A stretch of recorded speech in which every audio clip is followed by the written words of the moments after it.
Hey everybody, it's Henry with the Film Buds podcast. Please make sure to rate, review, and subscribe to the show. And if you're listening to this on YouTube, please let us know your thoughts in the comments. Thanks. 76.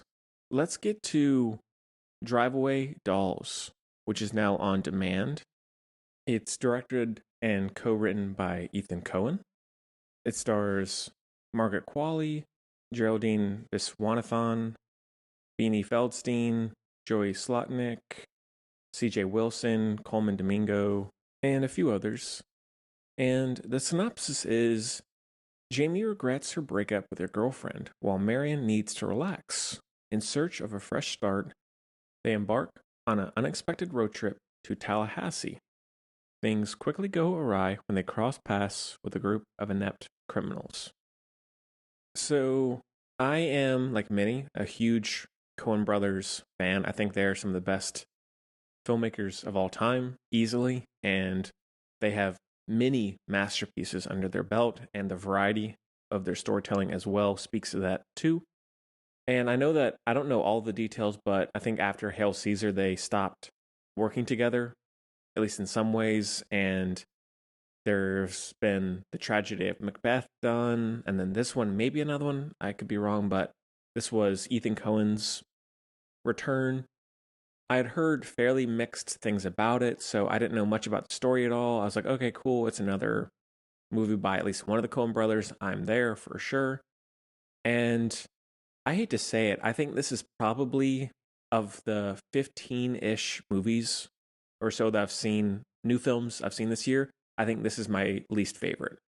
It had all the elements of a good Coen Brothers movie, but it felt really like someone trying to do a impersonation or a copycat of a Coen Brothers film. It did not feel like Ethan Coen being at the helm. I felt the tone was so off note, like, and not in a good way. I understand that this movie is meant to be sort of a 80s, 90s B movie sort of film. I'm all for that sort of film. I don't mind that at all. I like self-aware, goofy, weird, abstract films. So I'm absolutely not a hater of this style, but it felt so lazy. Again, the tone all over the place. It was not funny. The comedy was flat, I think about 99% of the time. Margaret Qualley, I think she's a great character actor. I love her in pretty much everything, and I like her performance in this. But whether or not it was the point of how they wanted her to be, it felt like she was in a different movie, and everybody else wasn't. Her accent, her southern accent, is very over the top. That's fine. I don't care. But it seemed like the movie around her failed her performance. And so it always took me out of it. I never felt them as real people. I liked the relationship between the two girls. I thought that was strong, and I liked the other girl too. I don't think I've seen her in anything. But the story was really bland. The visual style, like even the direction, really sloppy, I think. And I get that they want this to feel more B movie, as I said, but I think there's a big difference between a amateur filmmaker setting out to make a B movie and not having the chops to really elevate it, and then a A-list filmmaker like the Coen brothers who have done films in this vein but made it feel much, much higher quality.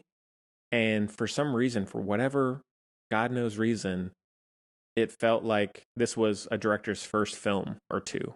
And maybe that's because they've worked together in a variety of ways for so long that he just feels incomplete, I guess, or he's rough or on the edges. But I thought the movie really flat out was terrible.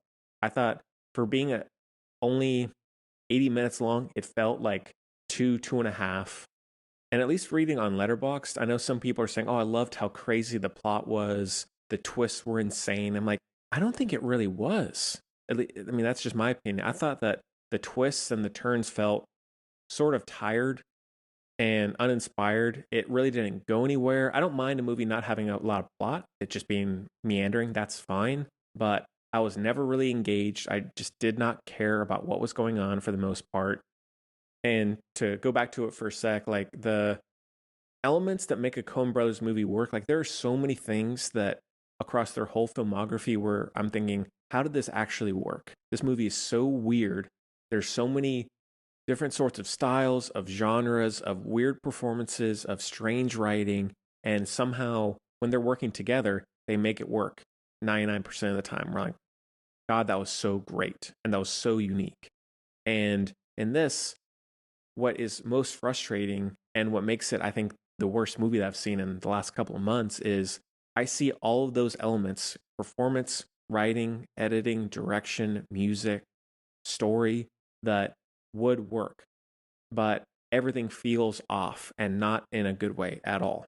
So I thought the movie really was a big, big disappointment. I'm hoping that Joel and Ethan, come back together and work again because I think when they're on their own, they are missing something big.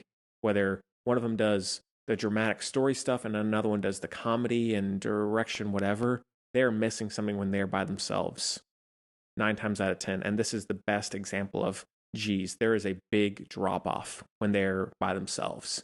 And so it's one that I don't think I'll ever feel the need to rewatch. I would not recommend it. Probably my least favorite Coen Brothers movie to date across both brothers. I wish Margaret Qualley had been given more justice, a better movie, because I did really enjoy her. And it's one that she's really reaching a lot more than she does, I think, in terms of her accent and mannerisms and all that. She was very good. But, oof, everything around her, really not so much. I did like Matt Damon at the end, but he's barely in it. I don't think that's a spoiler. The weird cameo, I don't know if that's a spoiler. The weird cameo at the beginning and then something that shows up later feels random and totally unnecessary. And I think one thing also, and then I'll shut up. The Coen Brothers have a pretty signature element where a lot of their films are very circular. They'll end up right where they started, or nothing will actually be accomplished in a variety of ways. And in this, it sort of has that, but again, that element does not work. So the movie feels so lifeless, so inert, so unimportant, and without anything else backing it up. So, yeah, I would avoid whether you're a Coen Brothers movie fan or not. And if you don't know anything about the Coen Brothers, you might like it more than I did. I don't know, but I think if you are a Coen fan, you'll know when you see this what I mean. Well, that one is a 2 light 2 out of 5.